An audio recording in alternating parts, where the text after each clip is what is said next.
নমস্কার বন্ধুরা, আজ বানাবো মুড়ো ঘন্ট। তার জন্য দুটো মাছের মাথায় নুন হলুদ মাখিয়ে নিয়েছি। এবার একটা পাত্রে তেল গরম করে মাথাগুলো ভেজে তুলে রাখবো। একটা পাত্রের মধ্যে গোবিন্দভোগ চাল নিয়েছি, 1 কাপ পরিমাণ চাল নিয়েছি। এর মধ্যে সামান্য একটু ঘি দিয়ে ম্যারিনেট করে রাখবো।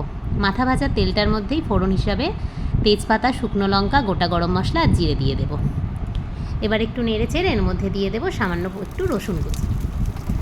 তারপর এর মধ্যে দিয়ে দেবো আদা বাটা। এরপর কেটে রাখা আলুর টুকরোগুলো এর মধ্যে দিয়ে একটু ভেজে নেব।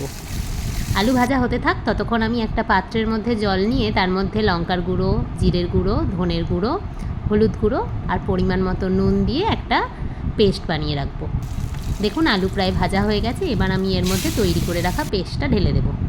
তেল ছেড়ে যাচ্ছে। এবার এর মধ্যে ম্যারিনেট করা চালটা আমি দিয়ে দেবো। চালটা ভাজা ভাজা হলে এর মধ্যে দিয়ে দেব পরিমাণ মতো জল। আমি 1 কাপ চাল নিয়েছি, তাই 2 কাপ পরিমাণ জল আমি এখানে দিয়ে দেব।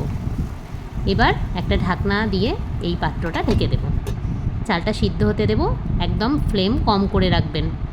এরপর এর মধ্যে দিয়ে দেব মাছের মাথা, যেটা আগেই ভেজে রেখেছিলাম। এবার এর মধ্যে দিয়ে দিচ্ছি গরম মশলার গুঁড়ো আর সামান্য একটু ঘি। ব্যাস, তারপর নেড়ে চেড়ে ভালো করে মিশিয়ে নেব। তাহলেই তৈরি হয়ে যাবে মুড়ো ঘন্ট। কেমন লাগলো বানিয়ে জানাবেন।